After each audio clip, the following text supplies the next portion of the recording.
Hello Jharkhand, welcome to Learners Garage Education. आज के इस क्लास का टॉपिक रहेगा झारखंड जीके और ओवरऑल ये क्लास नंबर 28 रहेगा। सारे पार्ट्स आप लोग जरूर देख लीजिएगा। झारखंड जीके सबसे बड़ा पोर्शन है पेपर 3 में और वेरियस पार्ट्स में मैं झारखंड जीके को कॉम्प्रिहेंसिवली कवर किया हूँ। तो सारे पार्ट्स आप लोग जरूर विजिट कर लीजिएगा। डिस्क्रिप्शन बॉक्स में सबका लिंक अवेलेबल है। बाकी जेएसएससी सीजीएल एग्जाम 2023 के लिए जो काउंटडाउन शुरू किया गया था उसमें मात्र 82 डेज बचे हुए हैं। तो आप लोग इसमें अब तैयारी जबरदस्त तरीके से कीजिएगा। ढीला नहीं पड़ना है, जब तक एग्जाम नहीं होता है तब तक एकदम टाइट रहना है, ठीक है।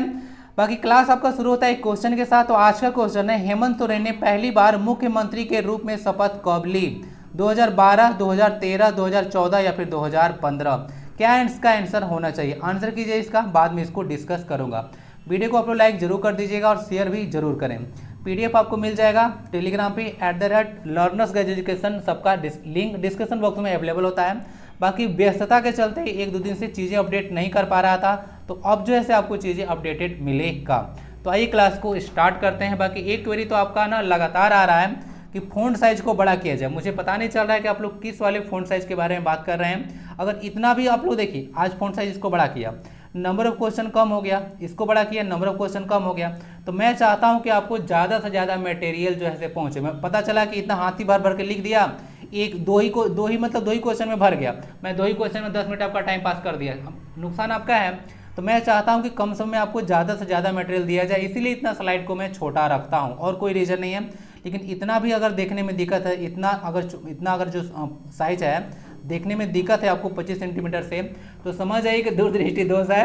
आप लोग थोड़ा इलाज करवा लीजिए, चश्मा वश्मा लगवा लीजिए, ठीक नहीं तो नुकसान आपका हो जाएगा। मैं चाहता हूं कि ज़्यादा से ज़्यादा क्वेश्चन आप तक पहुंचे, इसीलिए स्लाइड को थोड़ा छोटा रखता हूं। बाकी ये वन लाइनर जीके है जो कि आज डिस्कस किया जाएगा, तो आप लोग रीड कर लीजिए और मन हो तो इसको आंसर भी आप लोग कर सकते हैं, जो कि मन तो होगा नहीं करने का। तो चलिए आइए स्टार्ट करते हैं। क्वेश्चन नंबर फर्स्ट, इनमें से कौन सा कथन गलत है? हो जनजाति के लोगों को एसआर टिकैत ने लड़ाका कोल नाम से संबोधित किया। हो जनजाति में वधु मूल्य को पोटी कहा जाता है। हो जनजाति की शासन व्यवस्था मुंडा मान की शासन व्यवस्था है और यह झारखंड की चौथी सबसे बड़ी जनजाति है। हो जनजाति के बारे में बात किया जा रहा है। हो विद्रोह 1820 से 21 के बीच में हुआ था। कौन सा स्टेटमेंट गलत है? तो जो गलत स्टेटमेंट है वह है बी, और यह हुआ है इस पोटी वर्ड के चलते। तो पोटे नहीं होता है, जो हो जाति में जो वधु मूल्य होता है उसको गोमोन कहा जाता है। आइए देख लेते हैं यहाँ पे। तो हो गया यहाँ पे गोमोन। तो हो जनजाति में जो वधु मूल्य होता है उसको गोमोन कहा जाता है। पहले मैं सोचा था ना कि जो वधु मूल्य होता है वह कन्या के साइड से, यानी कि दुल्हन के साइड से जो है दूल्हे लोग को दिया जाता है, लेकिन ऐसा नहीं होता है। वधु मूल्य में दूल्हे के साइड से दुल्हन को दिया जाता है जो मूल्य, उसको यह जैसे वधु मूल्य कहा जाता है। ये सब कुछ याद रखिएगा। यहाँ पे हो जनजाति की शासन व्यवस्था को डिटेल में कवर किया गया, थोड़ा सा ध्यान से सुनिएगा। इसको मुंडा मान की शासन व्यवस्था कहा जाता है, और इसको देखिएगा तो ये मुंडा जाति की ही एक उपशाखा है, ठीक है। नेक्स्ट आता है, यह भारत की सबसे पुरानी या प्रथम गणतांत्रिक व्यवस्था है। एक कुछ याद रखिएगा। इस शासन व्यवस्था को थॉमस विल्किंसन ने मंजूरी दिया था।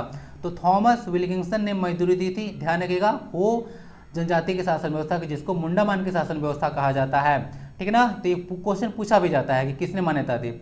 इसमें जो गांव का प्रधान होता है, किसी भी जनजाति व्यवस्था में देख पढ़िएगा आप लोग, तो गांव का प्रधान और एक पुजारी, दो जरूर याद रखिएगा। तो गांव का प्रधान को मुंडा कहा जाता है, और मुंडा का जो सहायक होता है उसको डाकुआ कहा जाता है।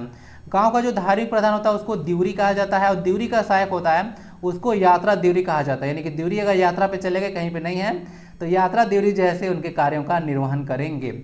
आगे देख लीजिएगा, एक पढ़ा होता है। पढ़ा क्या होता है कि 7 से 12 गांव को मिलाकर जो है एक पढ़ा का गठन किया जाता है, तो उसको प्रमुख को जो है मानकी कहा जाता है। इसीलिए इसको देखिए, गांव का स्तर पर मुंडा हो गया और यहाँ पे मानकी हो गया, तो इसी को मिलाकर मुंडा मानकी शासन व्यवस्था इसको कह दिया जाता है। पढ़ा का जो न्यायिक प्रधान होता है उसको न पीर पंच कहा जाता है। गांव का जो राजस्व अधिकारी होता है तहसीलदार कहा जाता है। हो जनजाति के लोगों को एसआर टिकैत ने लड़ाका कोल नाम से संबोधित किया था, तो इसको ध्यान रखिएगा। वधु मूल्य देख लीजिएगा, इसको गुमोन कहा जाता है। इसमें ना पोटे क्या होता है ये सब आपको पता चल जाएगा, टेंशन मत लीजिए। कोई भी चीज़ यहाँ पे कन्फ्यूजन लेकर घर नहीं जाने दूंगा।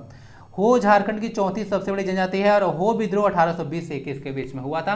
तो इतना सारा चीज़ माइंड में फिट कर लीजिएगा। आंसर इसका बी है। बढ़ेंगे आगे, ये सारा चीज़ देख लीजिएगा। इसको कम्युनिटी टैब में डाला गया था। आप लोग कम्युनिटी टैब भी जाकर आप लोग रीड कीजिएगा ना, तो बहुत सारा झारखंड जीके आपको मिल जाएगा, तो जाकर पढ़िएगा। बाकी पहले से कनेक्ट होंगे तो आपको पता होगा कम्युनिटी टैब किस तरह का रहता है। मेरा सिर्फ इन्फॉर्मेशन से भरा रहता है। तो देख लीजिएगा कुछ जनजाति है और उसमें बौद्ध मूल्य को क्या कहा जाता है। संथाल जाति में पोन कहा जाता है, very very important.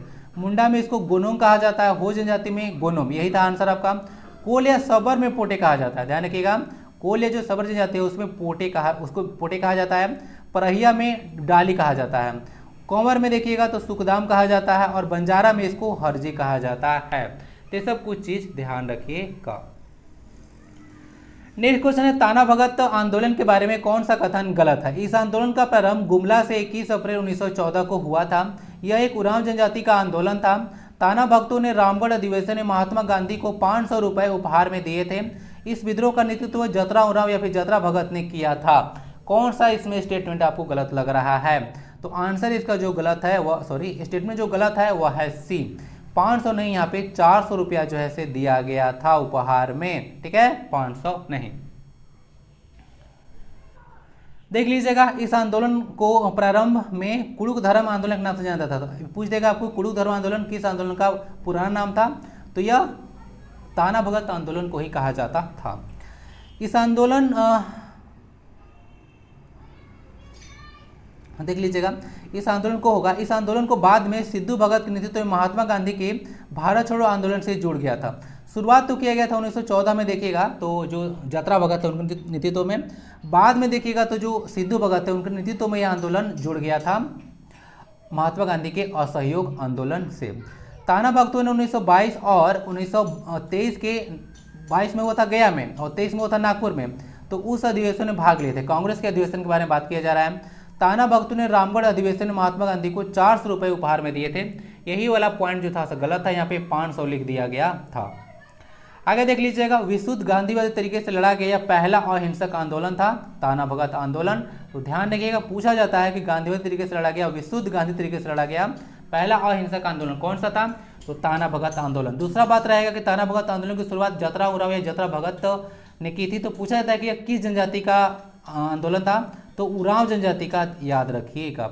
Next point important ये रहेगा कि यहाँ पे देखिएगा कि आंदोलन गुमला से शुरू हुआ था। तो जो जतरा भगत थे उनका जन्म स्थान गुमला ही था, ठीक है, ध्यान रखिएगा, गुमला है यहाँ पे। 21 अप्रैल 1914, ठीक है, डेट याद रखिएगा, 1914 काफी इंपॉर्टेंट डेट है। सारा चीज डिस्कस कर दिया। क्वेश्चन नंबर 3 है, देवघर में 1857 की क्रांति का दमन किस अंग्रेज ने किया था। Dalton, lieutenant general Graham, major Macdonald या फिर मेजर इंग्लिश। सही आंसर इसका सी होगा, मेजर मैकडोनाल्ड। तो मेजर मैकडोनाल्ड जो है से दमन किए थे देवघर में 1857 की क्रांति का। आइए देख लेते हैं इसके बारे में इंफॉर्मेशन। तो इसको ध्यान रखिए कि झारखंड में जो 1857 की क्रांति का जो शुरुआत हुआ था वो 12 जून 1857 को हुआ था देवघर के रोहिणी ग्राम में। और यह जो है से रोहिणी ग्राम जो है से अजय नदी के किनारे है। यह विद्रोह 32वीं रेजिमेंट देवघर के सैनिकों द्वारा जो है लेफ्टिनेंट नॉर्मल लेस्ली की हत्या से प्रारंभ हुआ था। कहने के तात्पर्य है कि जो 32वीं रेजिमेंट के जो सैनिक थे उन्होंने नॉर्मन लेस्ली, जो लेफ्टिनेंट नॉर्मन लेस्ली था, उनकी हत्या कर दिए थे, जिसके चलते जो है विद्रोह प्रारंभ हुआ था। तो ये रेजिमेंट याद रखिएगा 32वां रेजिमेंट है, ठीक है। नेक्स्ट आता है झारखंड में 1857 की क्रांति का दमन देख लीजिएगा, इसका कुछ टाइमलाइन दिया हुआ है, किसने किसने किया था। देवघर में सबसे पहले हुआ था 12 जून को, तो मेजर मैकडोनाल्ड थे, यहाँ पे सैनिकों के द्वारा किया गया था, तो कोई ऐसे लीड नहीं कर रहा था। नेक्स्ट है हजारीबाग में 30 जुलाई को शुरू हुआ, मेजर इंग्लिश इसका दमन किए थे। और यहाँ पे जो नेतृत्व कर रहे थे उसमें वो भी डाला हुआ है, जयमंगल पांडे थे, माधव सिंह थे और नादिर अली थे। रांची में 2 अगस्त को स्टार्ट हुआ, रांची कैपिटल सिटी है तो याद रखिएगा 2 अगस्त को। डाल्टन यहाँ पे जैसे दमन किए थे और यहाँ पे नेतृत्व किया गया था ठाकुर विश्वनाथ साधु, जो कि आपको पता होगा नागवंश के किंग थे। धनबाद में 5 अगस्त को हुआ, इसको माउंट जो गेमोरी है वह जो है नेतृत्व कर रहे थे। नीलमणि सिंह जो है ये बोलिए कि जो माउंट गेमोरी थे वह जो है दमन किए थे, नीलमणि सिंह यहाँ से नेतृत्व कर रहे थे। नेक्स्ट आता है आपका सीभूम या फिर चाईबासा, दोनों बोलिए, 3 सितंबर को यहाँ शुरू हुआ था। मेजर सिसमोर थे उनका नाम, तो मेजर सिसमोर देख लीजिएगा, ये जैसे दमन किए थे और अर्जुन सिंह जो है यहाँ से लीड कर रहे थे। और आपको क्वेश्चन पहले पूछा गया था, जो पूरे सिभूम क्षेत्र में था उसने 1857 की क्रांति का नेतृत्व किसने किया, तो वह पोरहाट के राजा थे अर्जुन सिंह, ठीक है, ध्यान रखिएगा, अच्युत सिंह के पुत्र थे। पलामू में 26 सितंबर को शुरू हुआ, लेफ्टिनेंट जनरल ग्राहम, ठीक है, दमन किए थे। और नीलांबर पितामह के नेतृत्व में शुरू हुआ था। इन लोग दोनों आपको पता होगा खरवार जनजाति से बिलोंग करते थे। चतरा में 2 अक्टूबर को शुरू हुआ, मेजर इंग्लिश, ठीक है, दमन किए थे। जयमंगल पांडे, माधव सिंह और नादिर अली। तो ये 3 पर्सन जो थे वह से इसको लीड कर रहे थे, नेतृत्व कर रहे थे यहाँ से। तो हजारीबाग और इसका सेम है, डेट थोड़ा अलग अलग है, 30 जुलाई और यहाँ पे 2 अक्टूबर। ठीक है, हजारीबाग और चतरा देखिएगा तो आसपास ही है। तो ये मेजर इंग्लिश जो थे इसे बोले कि अब आप हजारीबाग में हो गए, आप चलते हैं चतरा। तो इन लोग बोले कि चलो भाई तुम डाल तो मैं बात आ रहा हूँ पीछे से। तो इन लोग तीनों पहुँच गए थे। तो इस तरह से आप लोग याद रखिएगा। ठीक है, चलिए आंसर इसका सी है। अजय रिवर को याद रखिएगा, यह मुंगेर बिहार से निकलती है अजय रिवर, और इस पे साहेबगंज डिस्ट्रिक्ट में एक मोतीझरा वाटरफॉल भी है। नेक्स्ट क्वेश्चन, इनमें से कौन सुमेलित नहीं है? सर्वाधिक लिंगानुपात पश्चिमी सिंहभूम में कहा गया है, न्यूनतम लिंगानुपात पाकुड़ में कहा गया है, सर्वाधिक बाल लिंगानुपात पश्चिमी सिंहभूम में कहा गया है, और न्यूनतम बाल लिंगानुपात धनबाद में कहा गया है। तो इसमें जो स्टेटमेंट गलत है वह बी है, न्यूनतम लिंगानुपात जो है वह पाकुड़ में नहीं है, न्यूनतम लिंगानुपात धनबाद में है। तो ये आपके लिए आसान हो जाएगा। चाहे आपसे पूछे कि सर्वाधिक लिंगानुपात चाहे सर्वाधिक बाल लिंगानुपात, दोनों का आंसर पश्चिमी सिंहभूम होगा, और पूछे न्यूनतम लिंगानुपात चाहे न्यूनतम बाल लिंगानुपात, दोनों का आंसर धनबाद होगा। तो इजी याद रखना आपके लिए आसान होगा। बाकी झारखंड में लिंगानुपात नॉर्मल पूछेगा 100, या फिर बाल लिंगानुपात दोनों जो है 948 ही है। बाकी यहाँ पे देख लीजिए, झारखंड का लिंगानुपात या फिर शिशु लिंगानुपात या फिर बाल लिंगानुपात बोलिए 948 है, और उसमें 0 से लेकर 6 साल के बच्चों का काउंट किया जाता है। लिंगानुपात को दृष्टिकोण से देखिएगा तो झारखंड का स्थान पूरे भारत में 17वां है।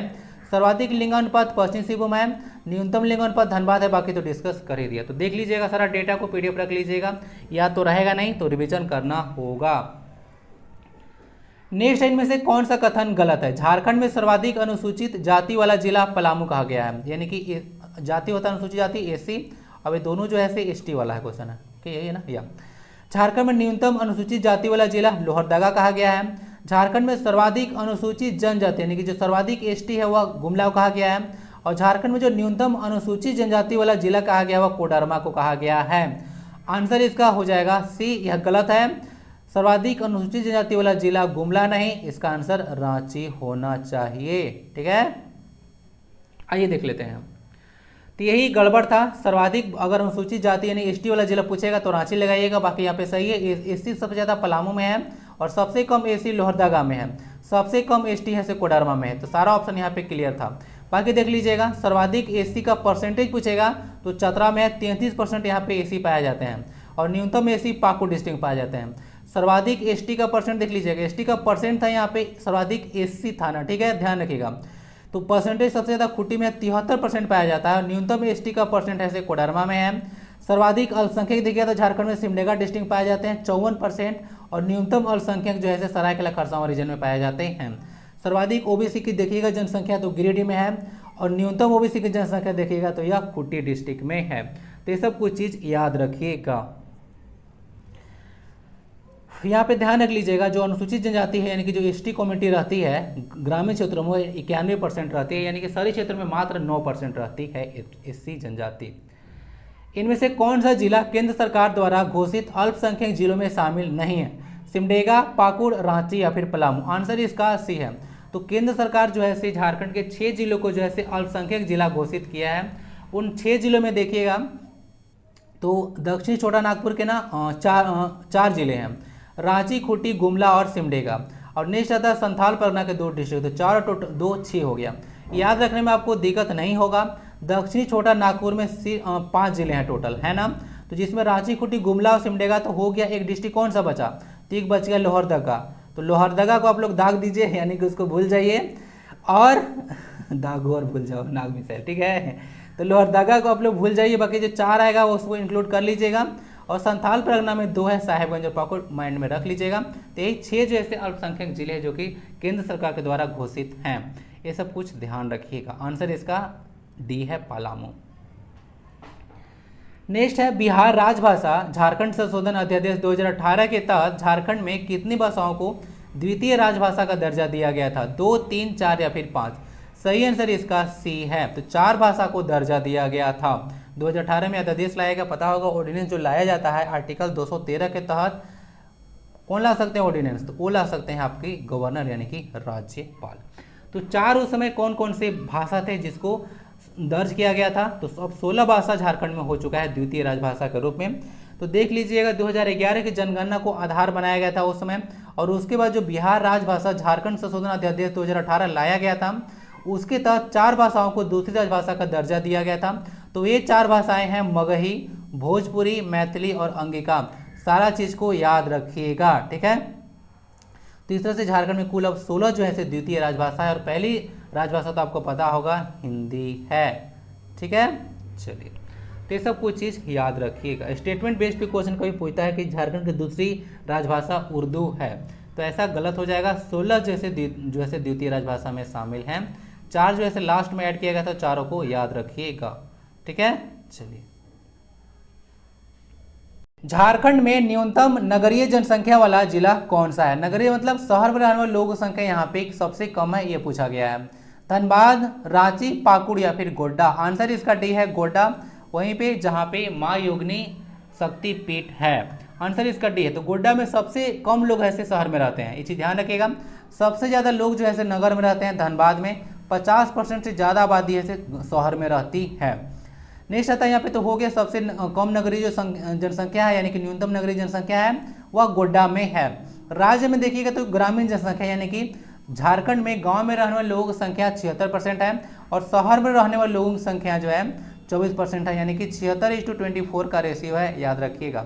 और ये चीज़ तो आप लोग भूल नहीं सकते हैं, 3, 29, 88, 134, यानी कि 3,29,88,134, ये जैसे 2011 के अकॉर्डिंग जो है झारखंड की जनसंख्या है, जो कि आपको पता होगा 15वीं जनगणना था ओवरऑल, और 7वीं जनगणना था आज़ादी के बाद। झारखंड में पहली बार जनगणना 1872 में हुआ था, आपको पता होना चाहिए। भारत में भी यही हुआ था लॉर्ड मेयो के काल में। बाकी 1881 में तो पता होगा, 10 सालों के अंतर के पश्चात जो है लगातार जो है जनगणना हो रहा है, उसमें लॉर्ड रिपन वायसराय थे, लॉर्ड रिपन। नेक्स्ट क्वेश्चन देखते हैं, झारखंड में राष्ट्रीय राजमार्गों की कुल लंबाई कितनी है? 4,340, 3,340, 2,340 या फिर 5,340? सही आंसर इसका 3,340 किलोमीटर। राजमार्ग करने का मतलब होता है नेशनल हाईवे का टोटल लेंथ। यह डेटा अभी अपडेटेड है ना, जो इकोनॉमिक सर्वे 2022-23 हुआ था, उसके अकॉर्डिंग जो है यह डेटा आपको प्रोवाइड कराया गया है। तो लेटेस्ट डेटा है, पुराने डेटा को आप लोग डिलीट कर लीजिएगा। ये डेटा याद रखिएगा 3340 है, ठीक है, याद रखिएगा 3340 इतना किलोमीटर है। झारखंड में राष्ट्रीय राजमार्ग की कुल लंबाई देखिएगा तो 3340 किलोमीटर है, और कुल राजमार्ग यानी कि स्टेट हाईवे के बारे में बात कीजिएगा तो यहाँ पे 1232 किलोमीटर है। बाकी यहाँ पे देख लीजिए, हाल में ना कुछ काम हुआ था, ये सारा डेटा न्यूज़पेपर से मैं उठाया हूँ, ठीक है। कुछ न्यूज़पेपर जैसे न्यूज़ 11 था और प्रभात खबर भी इसको कवर किए थे, दोनों में डेटा सेम था। तो देख लीजिए झारखंड के ना कुछ राजमार्ग उसको नाम बदले गए थे। सबसे पहले NH2 आता है, तो NH2 का नाम अब NH19 कर दिया गया है। NH33 का नाम NH22 कर दिया गया है, और NH22 जो था उसको झारखंड का लाइफलाइन बोला जाता है राजमार्ग को। ये जैसे रांची को जमशेदपुर से जोड़ता है, और सबसे बड़ा जो है राजमार्ग यही है, 333 किलोमीटर इसका लेंथ है। NH जो 100 था उसको NH522 बोल दिया गया है, और NH99 को NH22 बोल दिया गया है। तो ये कुछ जो है हाल में नाम परिवर्तित किए गए थे राजमार्गों का, तो आप लोग ध्यान रखिएगा। सबसे लंबाई है, ठीक है, याद रखिएगा, और इसको झारखंड का लाइफलाइन बोला जाता है इस राजमार्ग को, क्योंकि रांची से जमशेदपुर को जोड़ता है।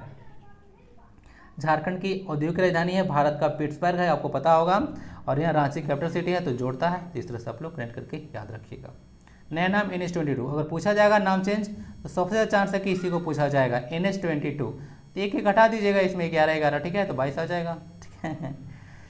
नहीं, देख लीजिए इनमें से कौन पुस्तक इसके रचनाकार से सुमेलित नहीं है? ग्लोबल गांव के देवता विवेकानंद झा बोला गया है, मेघदूत के लेखक बोला गया है श्रीनिवास पानूरी हैं, मेका मेकी न मेटमाट एक ही झा के द्वारा लिखित है, और यीशु चरित चिंताम फादर पीटर शांति नौरंगी। कौन गलत है?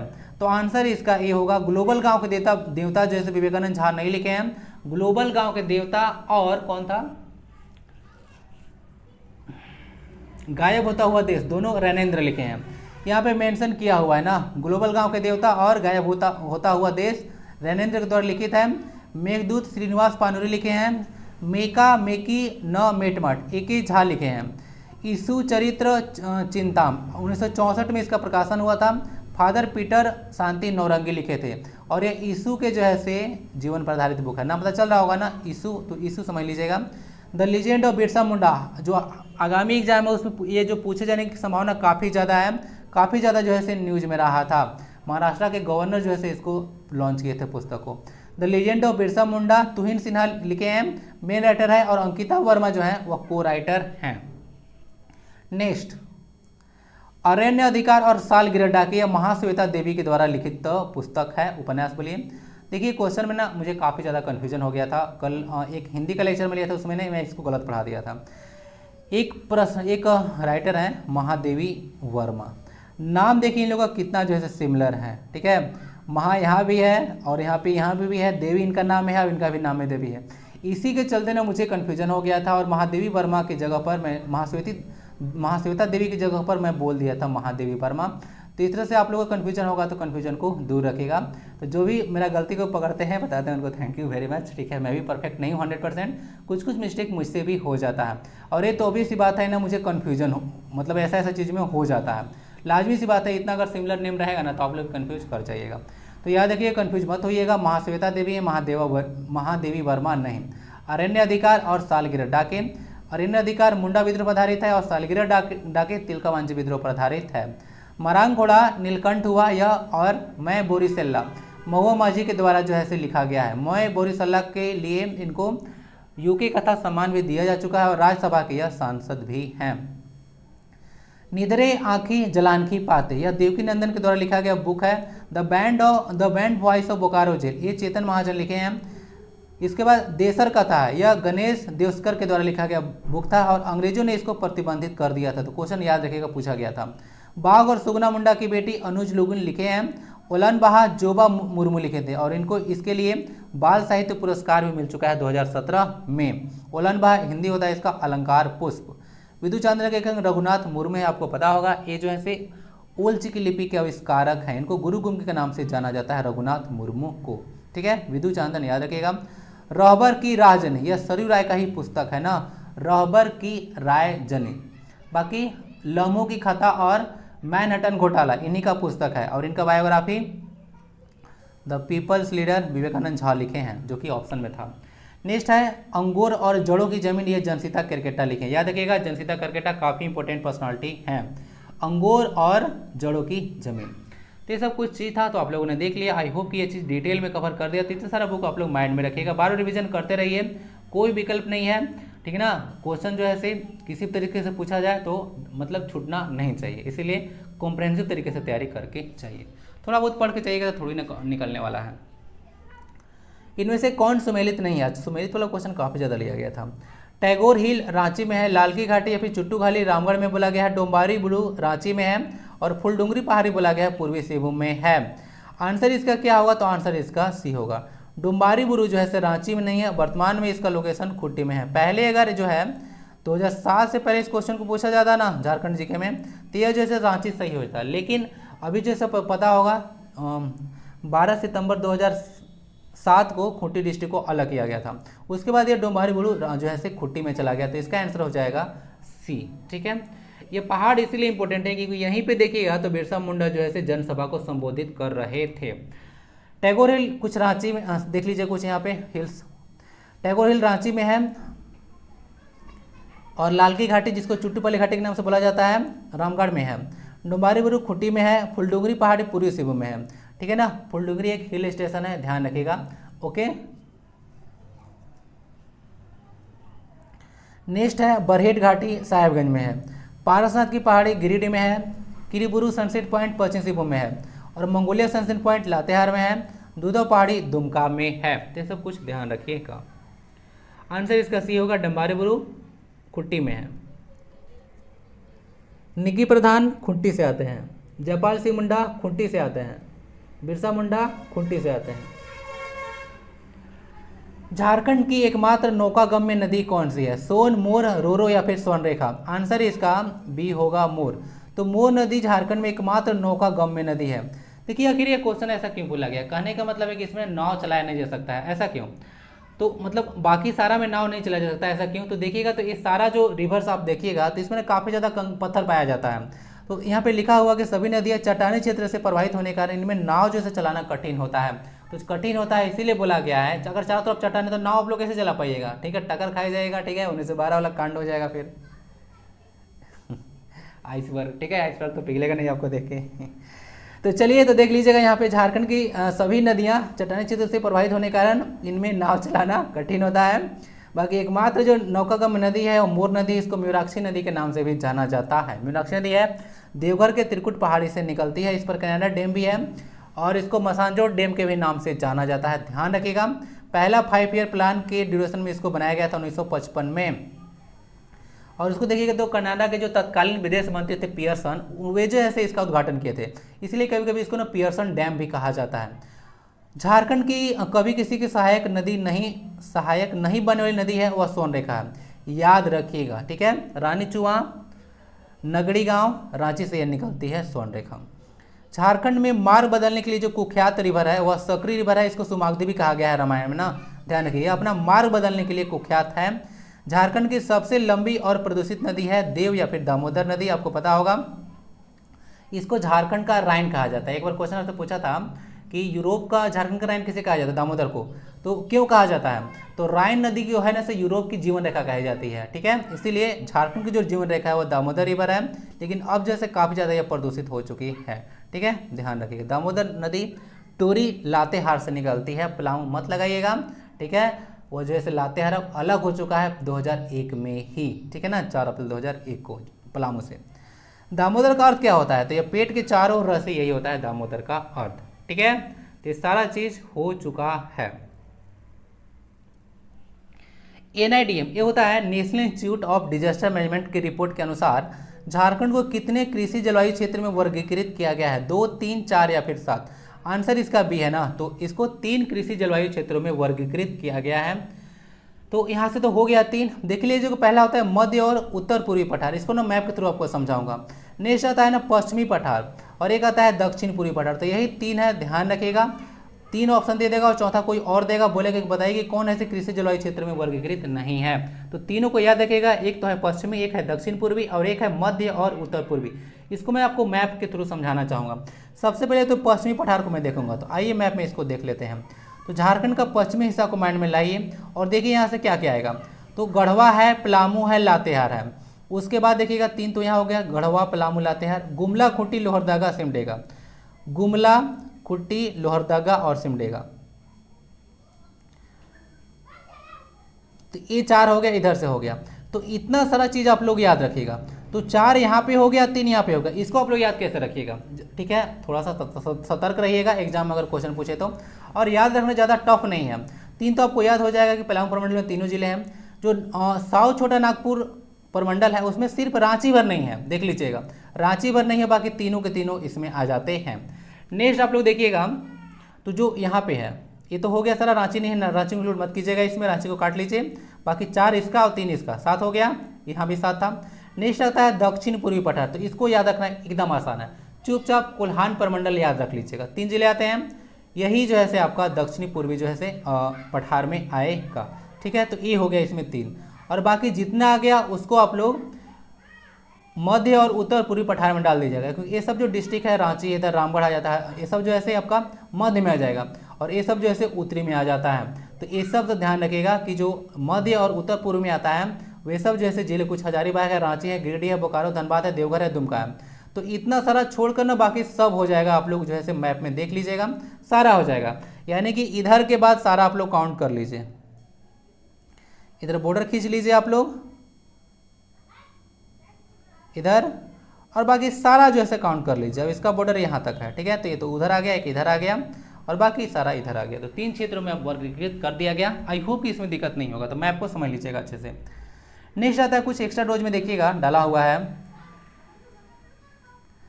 झारखंड को भारत के कृषि जलवायु प्रदेश 7 में जो है रखा गया है ना, यहाँ पे 3 क्षेत्र था, लेकिन कृषि जलवायु प्रदेश 7th में रखा गया है, ये भी ध्यान रखिएगा। और जिसे पूर्वी पठार और पहाड़ी क्षेत्र कहा गया है, तो पूर्वी पठार और पहाड़ी क्षेत्र कहा गया है, ध्यान रखिएगा। और भूकंप क्षेत्र भी मैं सोचा कि डाल ही दूँ इसमें, तो झारखंड को जो भूकंप जोन है उसको जोन नंबर 3 में रखा गया है। टोटल 4 जो ऐसे जोन आता है, जोन 2 आता है, जोन 3 आता है, जोन 4 आता है और जोन 5 आता है। तो यही जो है 4 जो ऐसे भूकंप जोन क्षेत्र हैं, तो सब कुछ याद है कि 1 जोन नहीं है ना। झारखंड में कितने वन जीव अभयारण्य हैं, 9, 10, 11 या फिर 12। सही आंसर इसका ए है। तो वाइल्ड लाइफ सेंचुरी के बारे में पूछा गया था, इसका आंसर याद रखिएगा 11 है और एक यहाँ पे नेशनल पार्क है। तो 1 और 11 याद रखने के लिए एक और चीज़ बताता हूँ, 11 जो है झारखंड में कुल यूनिवर्सिटीज़ हैं और एक जो है यहाँ पे सेंट्रल यूनिवर्सिटी है। इस तरह से आप लोग कनेक्ट करके याद रखिएगा। तो दोनों की संख्या यहाँ पे 12 होता है। यहाँ पे सरकारी यूनिवर्सिटी के बारे में बात किया जा रहा था। तो 11 है, 11 जो है यहाँ पे वाइल्ड लाइफ सेंचुरी है और एक नेशनल पार्क है। झारखंड में 11 यूनिवर्सिटीज़ हैं और एक जो है सेंट्रल यूनिवर्सिटी है। इस तरह से कनेक्ट करके आप लोग याद रखिएगा। यहाँ पे आप लोग देख लीजिएगा, झारखंड में जो वन्यजीव अभयारण्य है वह 11 है। राष्ट्रीय उद्यान यहाँ पे एक है, बेतला नेशनल पार्क है, जिसको 1986 में स्टेब्लिश किया गया था। लातेहार में इसका लोकेशन है। 226 किलोमीटर स्क्वायर इसका एरिया है। सिर्फ राष्ट्रीय उद्यान के बारे में बात कर रहा हूँ, बेतला राष्ट्रीय उद्यान के बारे में। झारखंड में देखिए तो वन जीव प्रबंधन योजना 10 साल के लिए शुरू किया गया था। इसके तहत 10 सदस्यीय स्टेट वाइल्ड लाइफ बोर्ड का गठन भी किया गया था 2021 में। तो आप लोग न्यूज़ पर पढ़िएगा तो अभी सब बैठक इसका होगा ना, तो न्यूज़ में आते रहता है कि जो स्टेट वाइल्ड लाइफ बोर्ड है उसका जो है सभी बैठक हुआ। तो ध्यान रखिएगा यह 10 सदस्यीय एक जो है बोर्ड है जिसको 10 साल के लिए बनाया गया था और इसके पदेन अध्यक्ष मुख्यमंत्री होते हैं। ये सब याद रखिएगा। जैसे आपको पता होगा जो कैबिनेट मिनिस्टर होता है स्टेट में, तो उसको हेड कौन करते हैं, तो उसको हेड करते हैं मुख्यमंत्री। यहाँ तक स्टेट में जो होता है स्टेट डिजास्टर मैनेजमेंट अथॉरिटी, उसको भी हेड जो है मुख्यमंत्री ही करते हैं। और बहुत सारा ऐसा डिपार्टमेंट होता है जो कि मुख्यमंत्री हेड करते हैं। तो ये सब कुछ चीज़ आप लोग याद रखिएगा। ओके, तो 11 हो गया, याद रखिएगा। बेतला नेशनल पार्क है, एकमात्र राष्ट्रीय उद्यान। यहाँ पे बेतला का फुल फॉर्म लिखिए जरा।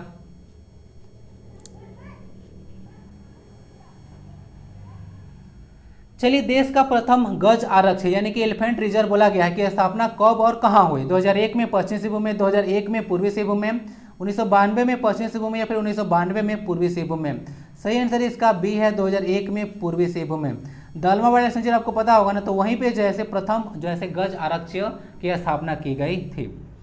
तो देख लीजिएगा, देश का जो प्रथम गज आरक्ष है वह दलमा में है और पूर्वी सिंहभूम में इसका लोकेशन है। 2001 में इसका स्थापना किया गया था। दलमा वन जीव अभयारण्य देखिएगा हमें, तो हाथी परियोजना का शुरू किया गया था 1992 में। तो कुछ आप लोग याद रखिएगा कि दलमा जो वन जीव अभयारण्य है उसमें हाथी परियोजना शुरू हुआ था 1992 में। ये क्वेश्चन भी पूछा जाता है, पहली बार यहीं पे हुआ था कि भारत में हाथी परियोजना की शुरुआत कब हुई, तो 1992 याद रखिएगा। झारखंड का सबसे बड़ा और पुराना अभयारण्य कौन सा है, तो पलामू है। एरिया इसका देखिएगा तो 753 किलोमीटर स्क्वायर इसका एरिया है। बाकी वहाँ पे देख रहे होंगे कि आप लोग के 753 था और वहाँ पे 226 था। ऐड कीजिए जरा, 9 यहाँ पे 7 आ जाएगा और यहाँ पे 9 आएगा। तो टोटल देखिएगा तो जो पलामू सेंचुरी था उसका एरिया जो है 979 किलोमीटर स्क्वायर है। लेकिन इसका कुछ हिस्सा जो था यहाँ पे देखिए 226, ये जैसे बेतला नेशनल पार्क में चला गया। तो आप देखिएगा तो शुद्ध रूप से अगर पूछे आपसे शुद्ध रूप से कि जो कहाँ पे था, हाँ, कि पलामू अभयारण्य है उसका एरिया कितना होगा, तो 753 ही लगाइएगा। कुल पूछ देगा नेशनल पार्क मिला के, तब जाकर 979 किलोमीटर स्क्वायर आपको लगाना होगा। तो दोनों तरह से आप लोग याद रखिएगा। ऑफिशियल वेबसाइट पे जाइएगा तो यही डेटा अवेलेबल है, सबका ऑफिशियल वेबसाइट भी आप लोग जाकर रीड कर सकते हैं। लेकिन उतना टाइम नहीं है, रिवीजन बस कर लीजिए, काम चल जाएगा आपका। झारखंड का एकमात्र पक्षी अभयारण्य है उधवा, ठीक है, साहेबगंज में है। किस दो जो है लेक के बीच में यह है, ये जरा बताइएगा। पालकोट अभयारण्य गुमला में है, लावालौंग जो है चतरा में है, तोपचांची धनबाद में है, महुआ डांड अभयारण्य है लातेहार में है और यह भेड़ियों के लिए संरक्षित है। याद रखिएगा, यह पूरे झारखंड नहीं पूरे भारत का एकमात्र भेड़ियों के लिए संरक्षित अभयारण्य है। महुआ डांड अभयारण्य लातेहार में पड़ता है। स्टेटोज में देख लीजिएगा, स्टेट एनिमल झारखंड का है एलिफस मैक्सिमस, जिसको आप लोग इंडियन एलिफेंट बोलते हैं। IUCN के स्टेटस में इसको इंडेंजर कैटेगरी में रखा गया है। ये सब कुछ चीज़ ध्यान रखें। तो अब खत्म होता है यहीं पे MCQ क्वेश्चन। अब चलेंगे वन लाइनर क्वेश्चन की ओर। तो हेमंत सोरेन जैसे पहली बार 2013 में मुख्यमंत्री बने थे, यानी कि जिस समय अंतिम बार झारखंड में राष्ट्रपति शासन लगा था उसी समय, याद रखिएगा। बाकी यहाँ पे एक चीज़ ध्यान ये रखिएगा कि जो उस समय जो मुख्यमंत्री बने थे उस समय जो है दुमका सीट से विधायक थे। अभी जो है दुमका सीट और यह बरहेट से लड़े थे, तो दुमका का सीट जो है इन्होंने छोड़ दिया था। तो वर्तमान में देखिएगा तो यह जो विधायक हुआ बरहेट से हैं, वर्तमान में मुख्यमंत्री हैं। तो हो सकता है एग्जाम में पूछा जाए। और यह राजमहल लोकसभा क्षेत्र के अंतर्गत आता है बरहेट, साहेबगंज में इसका लोकेशन है। ये सब कुछ चीज़ ध्यान रखिएगा। 2001 से 11 के बीच में कोडरमा की जनसंख्या वृद्धि दर 43.42% था। ये कुछ याद रखिएगा, इसीलिए इंपॉर्टेंट है कि कोडरमा जो है 2001 से 2011 के बीच में सबसे ज़्यादा जनसंख्या वृद्धि किया था, जो कि लगभग देखिए 43% है। मैं बाघ हूँ पुस्तक के लेखक प्रदीप कुमार जो हैं, ठीक है। ये पीसीसीएफ एक फॉरेस्ट का डिपार्टमेंट होता है। नेक्स्ट देख लीजिएगा, सेंद्रा शिकार जो है फागुन पूर्णिमा को खेला जाता है, ठीक है, याद रखिएगा।